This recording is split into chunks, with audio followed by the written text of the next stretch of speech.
मानव शरीर को प्राप्त करने का फल क्या है? ये सबके अंदर ये बात आती होगी ना, मनुष्य शरीर मिला तो इसका फल क्या है? मानव शरीर को प्राप्त करने का फल है जीवस्य तत्व जिज्ञासा।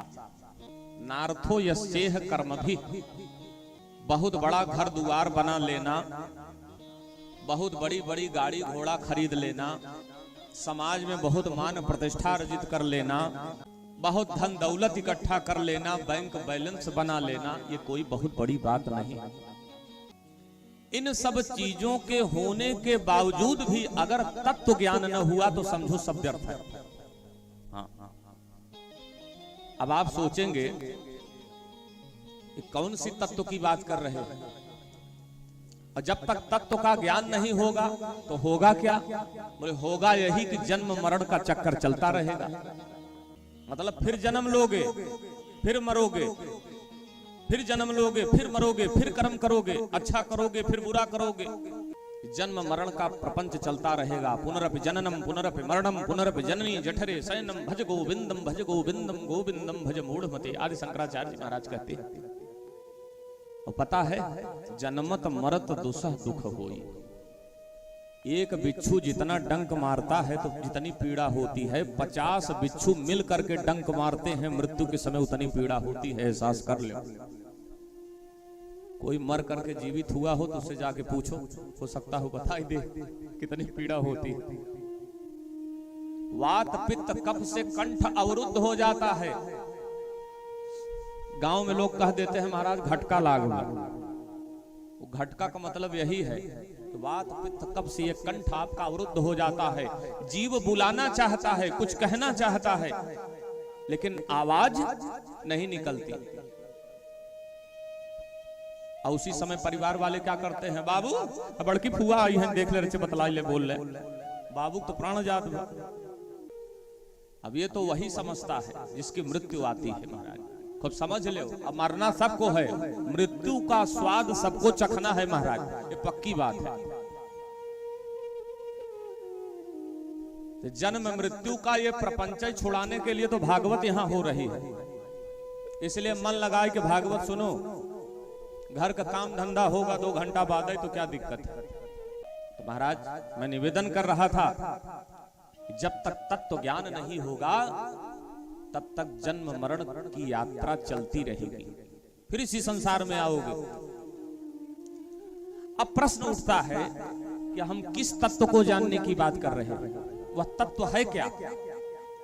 वेद व्यास जी कहते हैं वदन्ति तत्त्वविदस्तत्त्वं यज्ज्ञानमद्वयम् ब्रह्मेति परमात्मेति भगवानिति शब्दते। तत्व के 3 नाम हैं। क्या? कितने नाम हैं? 3। बोलते रहिए, हुकारी भरते रहेंगे तो ठीक रहेगा। हमसे जवाब सवाल करते रहिए, तब आनंद आएगा कथा श्रवण करने में। तत्व के कितने नाम हैं?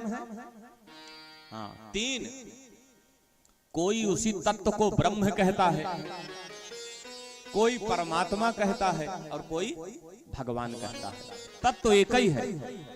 जैसे पानी एक ही है, वही समरसेबल से भी निकल रहा है, वही हैंडपंप से भी, वही पानी की टंकी से भी, वही कुआं से भी।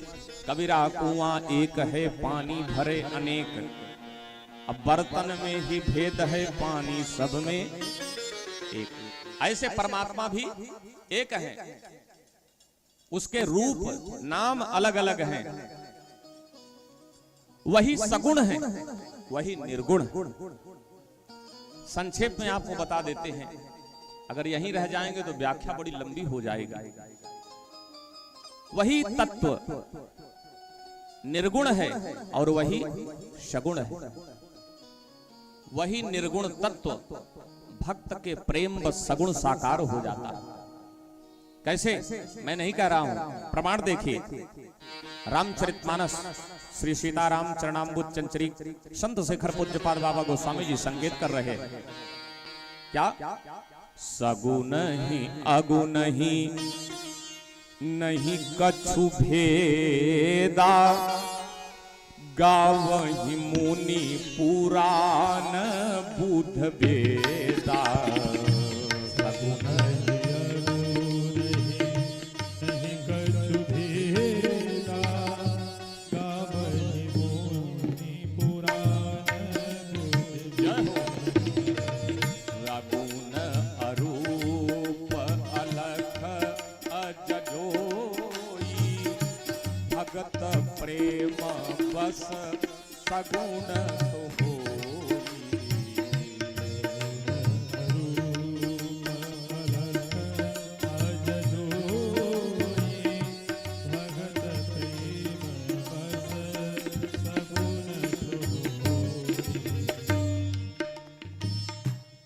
भगत प्रेम बस सगुण सो होई।